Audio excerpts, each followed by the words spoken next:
আল্লাহ রাব্বুল আলামিন বলেন, ইয়াউমা তারাউনাহা তাযহালু কুল্লু মুরদিআতিন আম্মা আরদাত ওয়া তাদাউ কুল্লু যাতি হামলিন হামলাহা ওয়া তারান নাসা সুকারা ওয়া মা হুম বিসুকারা ওয়ালাকিন্না আযাবাল্লাহি শাদীদ।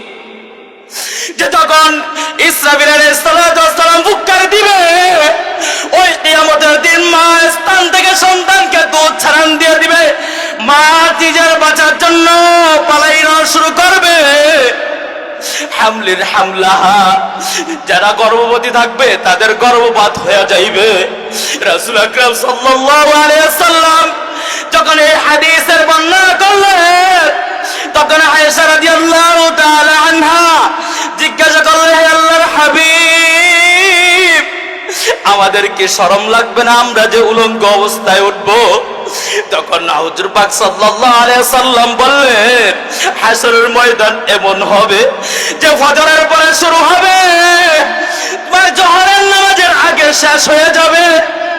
যে আল্লাহ তাআলা যখন বিচার করতে মালিক ইয়াউমিদ্দিন, আজকে দিনের রাজত্ব আমি, আজকে দিনের বিচারক আমি।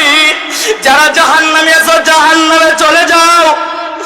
যারা তোমরা দুনিয়াতে আমল নামা করো না, তোমরা আমার ইবাদত বندگی করো না, যারা নাফরমান আছো তোমরা আমার রহমত থেকে সরে যাও। এমন পরিমাণ গরম থাকবে যা কিয়ামতের দিন আসমানটা সূর্য তাপ 609,88,000 উচ্চরে থেকে আপনার তাপমাত্রাটা আপনার মাথার উপরে চলে আসবে।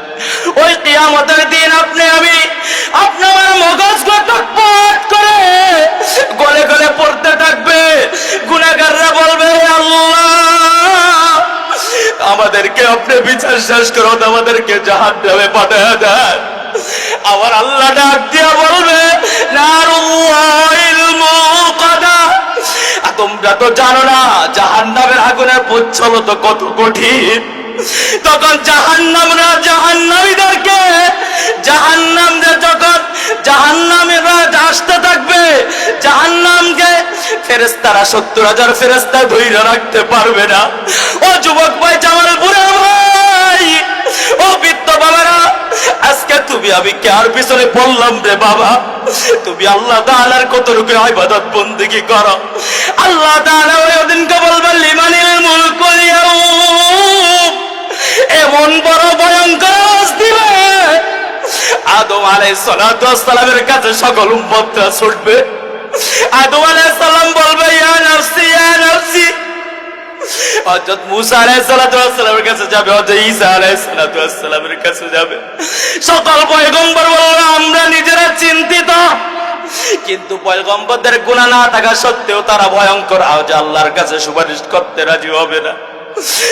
নবীর উম্মতের দল, রাহমাতুল লিল আলামিন, তোমার আমার নবী তখন সিজদার মধ্যে পড়ে তোমার বলবে, আমার উম্মতি উম্মত। নবীর উম্মতের দল যখন জাহান্নাম তোমার আমার দিকে আসতে থাকবে, 70,000 ফেরেশতা ধরে রাখতে পারবে না। তখন ফেরেশতা বলবে, আল্লাহ জাহান্নামকে তো রাখতে পারতেছি না। জাহান্নাম বলবে, আমাদের কাছে ওদেরকে দাও। তখন আল্লাহ তাআলা ডাক দিয়া বলবে যে জাহান্নামীদেরকে যখন তাদেরকে দেওয়া শুরু করবে, জাহান্নামীদেরকে যখন দেখবে আমার নবী পয়গম্বর যখন সিজদায় পড়ে যাবে, তখন নবী সাল্লাল্লাহু আলাইহি ওয়াসাল্লামের সিজদায় থেকে যখন চোখের পানি ফেলাইবে, তখন আবার আল্লাহ ডাক দিয়া বলবে, হে আমার হাবিব, আপনি এক ফোঁটা চোখের পানি আর ফেলায়েন না।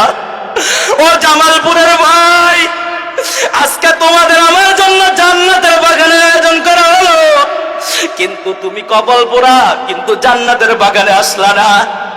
ওই জাহান্নামের আগুন কি তুমি সহ্য করতে পারবা?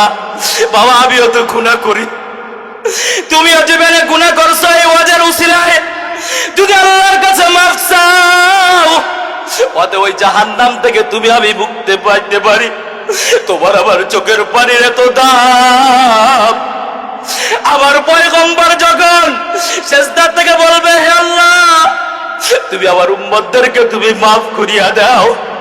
তখন পয়গম্বরকে আল্লাহ তাআলা এক ফেরেশতার মাধ্যমে এক গ্লাস পানি দিবে। ওই পানি হইল আমাদের পানিও না। যখন দিবে আমার নবী জাহান্নামের দিকে নিক্ষেপ করবে, সেই জাহান্নামকে 70,000 ফেরেশতা রাখতে পারে না, আটকে রাখতে পারে না। তখন ওই জাহান্নাম পিছে সরে যাবে। তখন ফেরেশতা বলবে, হে আল্লাহ, এটা কি আবায়াতের পানি না ঝমঝমের কূপের পানি? যার কারণে জাহান্নামকে 70,000 ফেরেশতা পর্যন্ত ধরে রাখতে পারে না। আল্লাহ, তখন আমার আল্লাহ ডাক দিয়ে বলবে যে আমার হাবিবের উম্মতের চোখের পানি। ও বাবা, তোমার আমার বাবাকে হারায় ফেলছি, মাকে হারায় ফেলছি। আগামী তুমি ইচ্ছা করলো আগামীকালে জান্নাতের বাগান থাকবে না। তুমি যদি আল্লাহ তাআলার কাছে তওবা করতে পারো, আবার আল্লাহ তাআলা ডাক দিয়া বলে, ইন্না আর রহমান আর রহিম। যখন তোমার নামের উসিলা করে আমার আল্লাহর কাছে তোমরা মাফ চাইবা, আমার আল্লাহ তাআলা বলেন, আমি ওই বান্দাদেরকে না মাফ করে পারি না। अल्लाह अल्लाह क्या मुबारक नाम है, अल्लाह अल्लाह क्या मुबारक नाम है, माशूक़े की इलाही अल्लाह के है, हम तुझे भूले हैं लेकिन तो ना हमको भूल जा, जन्नत ओ जहन्नम से या रब किया करो, आरजू है मैं तो मुझे দেখা করো। যখন জান্নাতীরা বলবে, এ আল্লাহ, এতদিন তোমার কথা শুনছি, আজকে জান্নাত জাহান্নাম কিছুই চাই না, তোমার দিদার দেখতে চাই। তখন আল্লাহ তাআলা যখন বলবে, যখন শেরের কাদের বলবে, এ আল্লাহ, তুমি তোমার গামটা দেখতে চাই, কবরের মধ্যে কিয়ামতের দিন সর্বপ্রথম আপনি আমার দিদার আল্লাহ তাআলার সাথে যখন যেই বান্দার হয়ে যাবে, আল্লাহ তাআলা ওই বান্দাদের জন্য জান্নাত রেখেছে। যেই বান্দা কালিমা তয়্যিবা লা ইলাহা ইল্লাল্লাহ মুহাম্মাদুর রাসূলুল্লাহ পাঠ করছে, আমার নবীকে বিশ্বাস করছে, এই নবীর উম্মতকে শাস্তি দেওয়ার পর, তার গুনাহ মাফ করার পর, তাকে এই দুনিয়ার মধ্যে 10 দুনিয়ার মতো জান্নাত তাকে দান করা হবে। তখন তুমি যদি আমি আল্লাহ তাআলার নাফরমানি করি, আল্লাহ তাআলা যদি তোমার প্রতি রাগান্বিত হয়ে যায়, যেমনি ভাবে কিয়ামতের দিন বলবে, লিমানিল মুলকুল ইয়াউম লিল্লাহিল ওয়াহিদিল কাহার, আজকে দিনের রাজত্ব আমার। আমি যদি ওই জান্নাত থেকে বাঁচতে চাই, জাহান্নাম থেকে বাঁচতে চাই, আমার আল্লাহকে নিয়ে আজকে কুটুক্তি করে ওই আবুল নামক ওই শয়তানের কুলাঙ্গারের বাচ্চা আমার আল্লাহকে বলে যে তার হুকামাতা কিছুই নাই। নাউজুবিল্লাহ, সবাই বলেন নাউজুবিল্লাহ। হয়তো নিয়াওয়াই সেজদা করায়, আমার আল্লাহ তাআলা বলছেন আমাকে ছাড়া অন্য কারো কোনো সেজদা করা যাবে না। ওই কুলাঙ্গারের বাচ্চা তিনি বলেন যে আমাকে সেজদা করে, তারা দেখবেন নেটের মধ্যে দেখবেন তার মুরিদরা তিনি পর্দা ছাড়া মহিলাদের সাথে দেখা করে এবং কি আমার আল্লাহ নামে কুটুক্তি করছে। জামালপুরের যুবক ভাই, তোমার মধ্যে কি নাই? তোমার মধ্যে যদি ঈমানে মজবা থাকে, তুমি আমি একটাই স্লোগান, ওই আবুল সরকারের মুক্তি নয়, ওকে আমরা ফাঁসির কাস্টে ঝুলাইতে চাই। যদি ওকে ফাঁসির কাস্টে না ঝুলাই, তত্ত্বাবধায়ক সরকারকে বলবো, কয়েকদিন আগে আমি গুলশান থেকে আসছি, গুলশান নজরুল ইউনিভার্সিটির এক কুলাঙ্গারের বাচ্চা কোরআনকে অপমাননা করছে, ওকে তোমরা জেলে নিয়ে তোমরা তাকে নিরাপত্তা দিয়েছো। যদি আবুল সরকারের যারা পক্ষ নিবা, তোমরা শুনে রাখো, শেখ হাসিনাই কিন্তু বলছে 40 সালের আগে কিন্তু যাবে না। আমার আল্লাহ তাআলাকে নিয়ে কটূক্তি করছে, তোমরা যারা তার আত্মগোপন করো, যার সমর্থন করো, তুমি কিন্তু আমার আল্লাহর সাথে যুদ্ধ ঘোষণা করে দিলা। আমার আল্লাহ তাআলার সাথে যুদ্ধ ঘোষণা করে তুমি কখনো পার পাবা না। এই জন্য বলবো রে ভাই, আমি জামালপুর থেকে একটাই স্লোগান দিতে চাই যে আমরা আবুল সরকারের কি চাই? ফাঁসি চাই। কি চাই? হাত উঠে দেখান, কি চাই?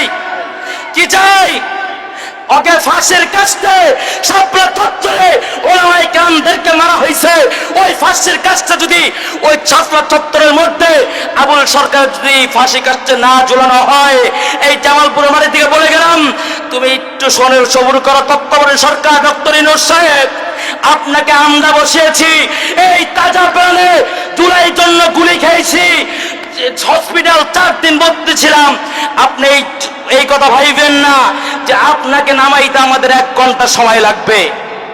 যদি দুনিয়ার বুকে ভালো হয়, এই লোকের জন্য আমরা একজনের ফাঁসি চাই, আর একজনের জন্য দোয়া করে না। আজকে বেগম জিয়া, খালেদা জিয়া অনেক অসুস্থ, সকল বাংলার মুসলমানরা তার কাছে তার জন্য দোয়া করতেছে। একটা কারণ, তিনি ওলামায়ে কেরামদেরকে মহব্বত করতেন। আমিও বলি যে তিনি, জিয়াউর রহমান সাহেব বাংলাদেশের জন্য অনেক কিছু করেছেন।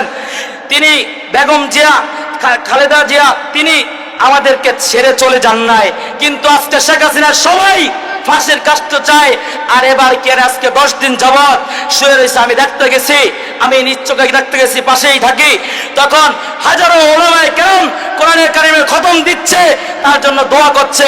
এজন্য আমি এখান থেকে বলবো যে আল্লাহ তার যদি হায়াত থাকে, আল্লাহ তুমি তাকে নেক হায়াত দান করো। যদি আল্লাহ তাআলা হায়াত নাই থাকে, এত কষ্ট দিও না। আল্লাহ তাকে, তুমি ওলামায়ে কেরামদেরকে ভালোবাসতেন। আল্লামা দেলোয়ার হোসেন সাঈদী রাহমাতুল্লাহি আলাইহিকে তিনি অত্যন্ত মহব্বত করতেন। আরে ভাই, আমি কতটুকু জানি, 13.5 বছর সন্তান ছিল, তাকে এমন ভাবে তিনি আস্তে আস্তে হসপিটালে গেল, তাকে একটা ইনজেকশন দিয়ে তাকে হত্যা করে ফেলছে। আল্লাহ তাআলা দেলোয়ার হোসেন সাঈদী রাহমাতুল্লাহি আলাইহি তিনি বলছেন, এমন একটা সময় আসবে যেখানে আওয়ামী লীগ পাবে সেখানেই পিটাবে, যেখানে আজকে ওলামায়ে কেরামদেরকে নির্যাতন করে কেউ টাকাই পায় নাই, ঠিক তেমনি ভাবে আমি তত্ত্বাবধায়ক সরকারকে বলবো, আপনারা কোরআনের বিরুদ্ধে যান না। আমার আল্লাহকে নিয়ে কটূক্তি করছে, আমার হাবিবকে নিয়ে কটূক্তি করছে এক বিবেরের কুলাঙ্গারের বাচ্চা। আমার পবিত্র কালামের জালিকাল কিতাবুল লা রাইবা ফি, যার মধ্যে কোনো সন্দেহ নাই, এইটাকে পাড়া দিছে এবং প্রশাসন তাকে নিয়ে সেলফ করতেছে, তাকে করতেছে। পশ্চিমাদেরকে আমাদের খুশি করা দরকার নাই। এই জন্য বলবো, আমাদের আমির হামজা ভাই আমাদের অত্যন্ত আস্থাভাজন, অনেক মিডিয়া আমরা ওয়াজ করি, কিন্তু তিনি আজকে জান্নাতের বাগানে আয়োজন করছেন। মানুষটা হয়তো দেখতে ছোট, কিন্তু ওলামায়ে কেরামদের সাথে, সারা বাংলাদেশের ওলামায়ে কেরামদের সাথে এত মহব্বত, তিনি এত মহব্বত, সকলেই একটু আইসা আপনাদের কাছে দোয়া নিচ্ছে। আমি বাড়িতে থেকে আইসা দোয়া নিলাম। যদি আমার কথায়, আমার আচার ব্যবহারে কোনো কষ্ট পেয়ে থাকেন, মাফ করে দিবেন। আর বিশেষ করে একটা মেসেজ, আমরা সবাই এই জান্নাতের বাগান হোক, আমরা চাই না?